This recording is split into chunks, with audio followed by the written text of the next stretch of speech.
video, and it looked like WNBA fans is pissed off over Asia Wilson and her special whistle. Edja Wilson hit a walk-off shot and the crowd went wild, but not for the usual reasons. Fans are accusing her of benefiting from a special whistle, saying the refs just handed her the victory. She had 12 free throws and 0 fouls. Meanwhile, Caitlin Clark gets manhandled every game and hardly gets a whistle. Something feels off in Vegas. Is Asia really that skilled or just incredibly protected? First, let's discuss the shot itself, because it was definitely clutch. Asia Wilson pulled up for the game winner. The fans erupted, and it was all over the highlight reels. But beneath the celebration, viewers spotted something else. The officials seemed to follow her every move, with an invisible "do not touch" sign hanging over her. Online, everyone is calling it the Asia whistle, and frankly, they may be onto something. This issue isn't about a single call in a single game, it is a recurring pattern.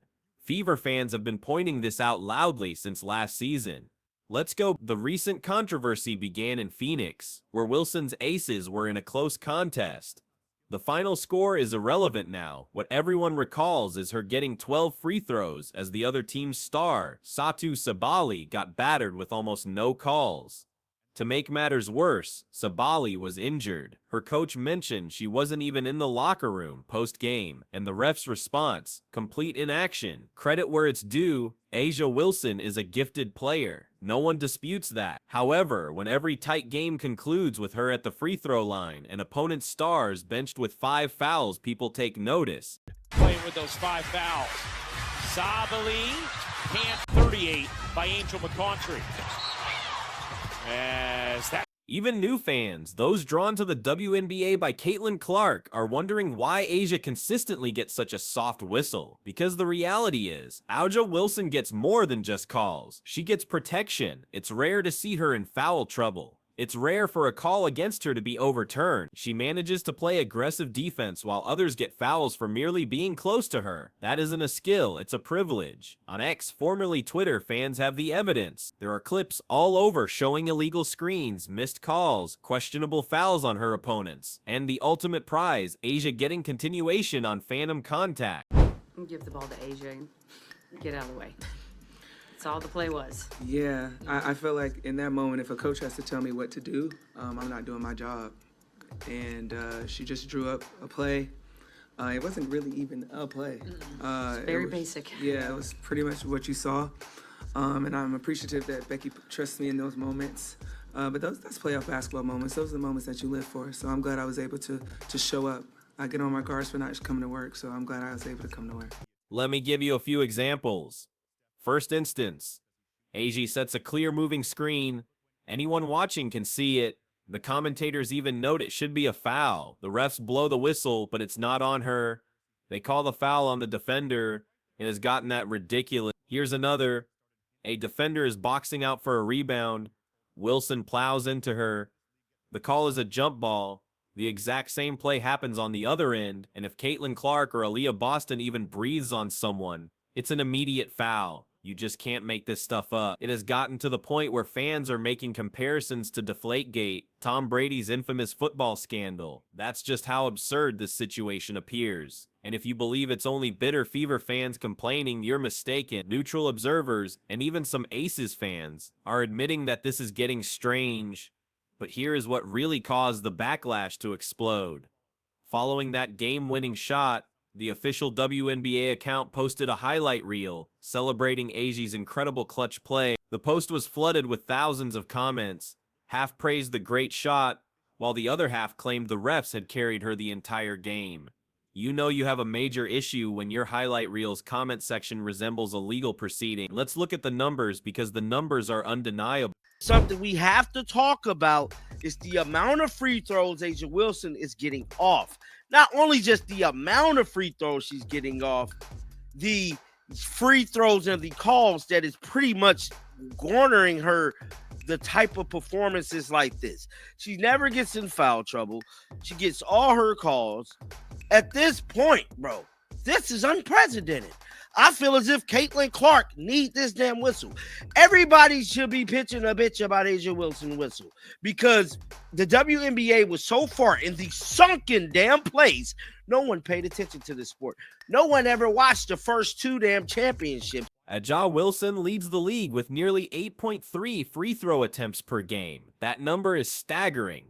To put it in perspective, that's over double what Caitlin Clark averages, and Clark gets fouled hard every single night. In total, Wilson has already made over 290 free throws this season. Nobody else is even in the same ballpark. It's less of a race and more of a monopoly. Now explain this to me. How can one player lead the league in free throws consistently, year after year, yet almost never foul out or receive technicals? She has either achieved a superhuman level of basketball mastery, or the referees are giving her royal treatment. And let's be clear, fans are not upset that she's a great player. They are upset that the league seems to treat her as untouchable. Let's compare her situation to Caitlin Clark's for a moment. Caitlin is now in her second year, not the rookie that everyone was targeting, yet the calls are still not in her favor. She is frequently knocked down, elbowed, and pushed out of bounds, and the whistle remains silent as if it's on mute. Meanwhile, Aja Wilson gets a light tap on her wrist, and the referees rush to the line faster than a Black Friday mob. This double standard is what infuriates fans, and it's the reason that every time Ajad secures a win in a close game, people mentally add an asterisk to it. Remember the game earlier this season between Caitlin Clark's Fever and the Aces? One possession perfectly encapsulated the whole issue. Clark drove to the basket, got fouled, but there was no call. On the very next play, Wilson was lightly brushed by a defender and awarded 2 free throws. The Fever's bench fell silent because at this stage, what's the point in complaining? You can see it coming. This is why fans have dubbed it the special whistle. Now, I'm aware of the counter-argument. She's a star, and stars traditionally get favorable calls. That's true, but there is a clear distinction between star treatment and what looks like referee worship. LeBron James gets calls because he consistently attacks the basket. Stephen Curry gets calls because he shoots while under contact. But when Aja Wilson can play an entire half without a single foul called against her, that's not respecting a superstar. That is manipulating the spotlight. And here is the truly incredible part. This isn't a new phenomenon. Looking at the 2023 stats, she also led the league in free throws. The same pattern emerges time and again. Different teams, different officials, but the same outcome. You could almost predict the box score before the game even starts. Wilson, 8 and 12 free throws. Boston, 4 fouls. Caitlin Clark, 2 free throws. 10 hard hits. It is the same story on repeat. This is precisely why fans are saying that enough is enough. Now that the WNBA is finally getting mainstream attention, these disparities can no longer be hidden. Before Caitlin Clark's arrival, only the most dedicated fans would have noticed. Now every small detail trends on social media within minutes. So, if Aja Wilson avoids a foul call, or takes 12 free throws again, you can bet that people will create clips, post them, and tag everyone from major sports segments to social media CEOs. That is the new landscape. The league cannot risk another scandal about favoritism, not when the Fever are setting TV ratings records, and a large portion of those new viewers are already convinced that the officials are biased. Speaking of bias, let's explore why this might be happening. Honestly, there is a theory circulating that is starting to seem very plausible. The Las Vegas Aces are the WNBA's marquee team. They are loaded with stars, have casino backing, and are promoted as the league's dynasty. They are highly marketable. They are winners. They attract large crowds. So, it's logical that the league wants them to make deep playoff runs. And what's the best way to ensure your top team stays successful? You protect their most important player, Aja Wilson. It's a strategy used in every major sports league. The NBA once protected its biggest stars. The NFL does it with its quarterbacks. And now it seems the WNBA might be doing it with Wilson. The issue, it's incredibly blatant. You cannot build a loyal fan base by making people suspect the outcomes are predetermined. Fans crave genuine competition, not clear favoritism. This is why Fever fans are more vocal than ever. They witness the disparity every time Caitlin Clark gets hit without a whistle, while Aja is at the free throw line for the slightest contact. And Caitlin is managing the situation as well as she can. She refrains from publicly calling out anyone or complaining to the media, but her expression reveals everything.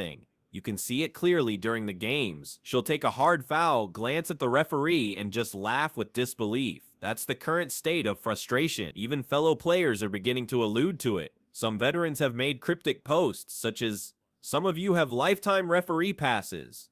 No names were needed. Everyone understood the reference. So when AJ hit that game winner, the internet didn't just celebrate, it launched an investigation. There were clips, slow motion replays, and analyses of every foul that wasn't called. People were freeze framing the final 2 minutes as if they were examining a crime scene. And here's the interesting development. AJ herself is beginning to feel the pressure. When your celebrated highlight is overshadowed by accusations of cheating, it's a deeply regrettable situation. She attempted to post her standard blessed and thankful caption on her Instagram. However, the comments were merciless. Fans were calling her Referee Wilson. Others posted things like, "Great win, the ref scored 12 for you." It has become very negative. Even impartial sports media are now questioning if the league is protecting her. That's when you realize the discussion has entered the mainstream. And the most amusing part, if you dare to point any of this out, you're immediately accused of hating on greatness.